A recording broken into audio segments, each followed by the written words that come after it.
एक गांव में पंकज, मुकेश और रामू नाम के 3 भाई रहते थे। तीनों में बहुत प्यार था। तीनों भाई बहुत सुंदर और बहुत शक्तिशाली थे।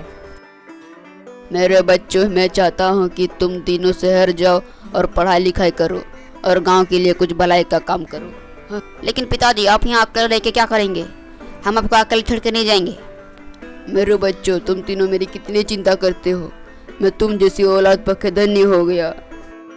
फिर वो तीनों भाई रामलाल के समझाने पर शहर चले जाते हैं। अरे वाह, ये कितना अच्छा शहर है। हर तरफ बड़ी बड़ी इमारतें हैं। तुम सही कह रहे हो पंकज, हम पढ़ेंगे और पूरी मस्ती करेंगे। हा हा हा। हा, सही कह रहे हो मुकेश भैया। शहर में खूब पढ़ेंगे और फुल मस्ती करेंगे। हा। फिर धीरे धीरे समय बीतने लगता है और वो तीनों भाई शहर में ही पढ़ने लग जाते हैं। एक दिन वो तीनों भाइयों के नाम पर एक चिट्ठी आती है।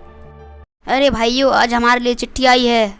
अरे मुकेश भैया, ये जरूर पिताजी की चिट्ठी होगी। जल्दी से खोलो ना। वैसे भी बहुत दिनों से पिताजी से नहीं मिले हैं। जैसे जैसे वो चिट्ठी पढ़ने लगता है, उसकी आंखों से आंसू बहने लगता है। दोनों भाई मुकेश को ऐसा रोते देख वो लोग समझ जाता है कि जरूर कोई अनहोनी हुई होगी। अरे मुकेश भैया, क्या हुआ? आप चिट्ठी पढ़ते पढ़ते रोने लग गए। ये गांव वालों की चिट्ठी है। इसमें लिखा है कि पिताजी नहीं रहे, हमें जल्द से जल्द गांव बुलाया है।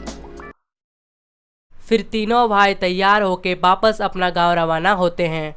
लेकिन जैसे ही वो तीनों भाई गांव पहुंचते हैं, उन्हें अजीब सी शांति और मनहूसियत दिखाई देती है। अरे ये गांव को क्या हुआ? ऐसा लग रहा है यहाँ मातम छा गया है। और तभी वहां गांव के सरपंच आ जाते हैं और उन्हें कहते हैं, अरे बेटा, यहाँ खड़े रहना खतरे से खाली नहीं है। तुम लोग जल्दी से मेरे साथ चलो।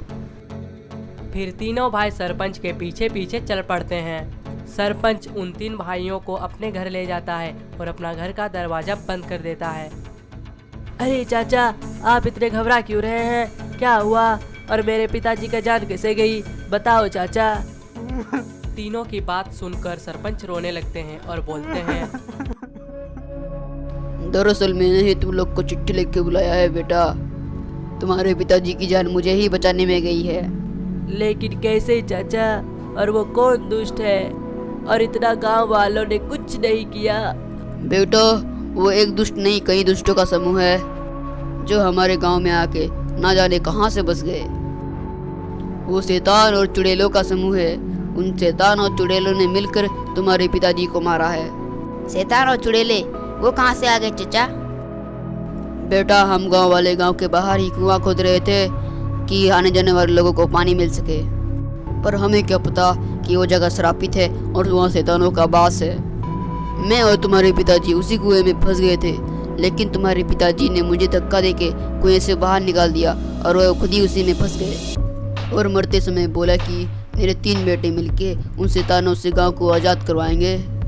सरपंच की बात सुनकर तीनों भाई रोने लगते हैं और रोते रोते कहते हैं, आप चिंता ना करें सरपंच जी। पिता का अंतिम इच्छा पूरा करना हर बेटे का धर्म होता है, और पिताजी की यही इच्छा थी तो हम जरूर पूरा करेंगे।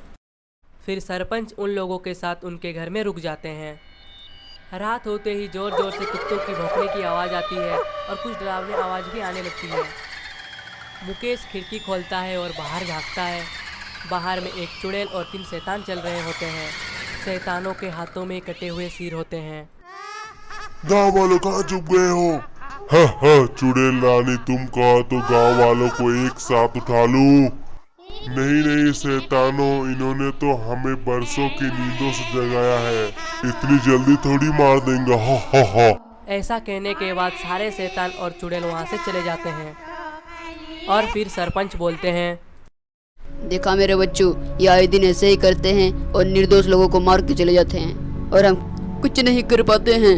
लेकिन सरपंच जी, कुछ ना कुछ तो उपाय होगा इन दुष्टों से निपटने का। हाँ बेटा, रास्ता तो है, लेकिन उसके लिए उस कुएं में किसी को जाना ही होगा।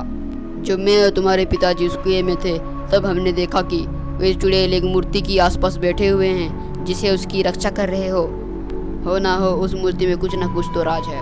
सरपंच जी, राज कुछ भी हो, मैं इन शैतानों को नहीं छोड़ूंगा। उसने मेरे पिताजी को मारा है।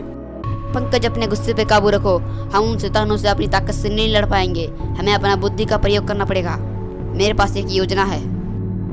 फिर मुकेश सरपंच जी और अपने भाइयों को अपना योजना समझाता है। योजना के अनुसार अगली रात मुकेश कुएं के पास जाता है और चुड़ैल को आवाज़ लगाता है। चुड़ैल जी, हो चुड़ैल जी, बाहर निकलो।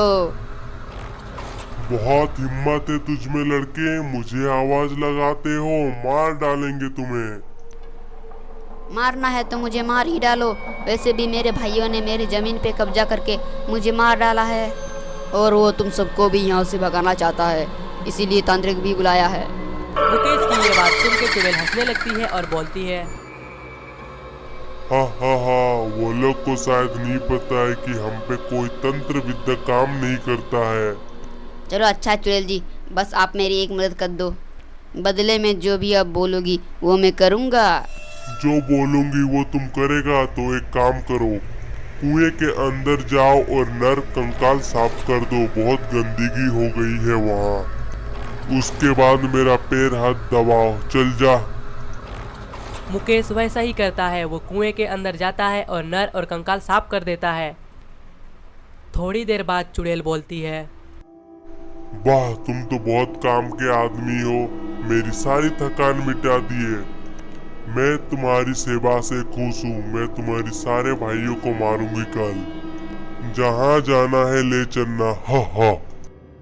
नहीं नहीं चुड़ैल जी, आप क्यों कष्ट करेंगे, मैं उन्हें कल सुबह यहीं लेके आ जाऊंगा।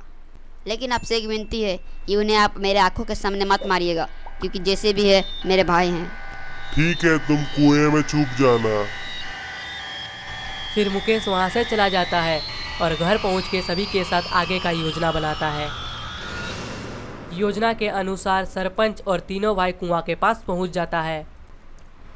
मुकेश कुएं के अंदर जाता है और चुड़ैल को बोलता है, चुड़ैल जी, मैं उन दोनों दुष्टों को यहाँ ले आया हूँ, बस आप उन्हें मार दीजिए और सारी जमीन मुझे दे दीजिए। इतनी जल्दी क्या है, पहले उन दोनों को भी तो पकड़ लूं। हाँ हाँ, आज तो मैं तीनों को मारूंगी। ऐसा कहकर चुड़ैल मुकेश को पकड़ के ऊपर आ जाती है। उसके सारे शैतान उसके साथ ही होते हैं और फिर सारे शैतान और चुड़ैल तीनों भाइयों की ओर बढ़ता है। तभी सरपंच जी पीछे से आके जलती हुई मसाल कुएं के अंदर फेंक देते हैं और फिर जोर का धमाका होता है और मूर्ति टूट जाती है। मूर्ति के टूटते ही सारे शैतान और चुड़ैल जलने लगते हैं। दुष्ट मुकेश, ऐसा क्यों किए, क्यों तोड़े तुम मूर्ति? दुष्ट चुड़ैल, मैंने तो सिर्फ अपनी पिताजी की अंतिम इच्छा पूरी की है। मैं कंकाल साफ करते समय मूर्ति के चारों ओर बम और बारूद लगा दिया था।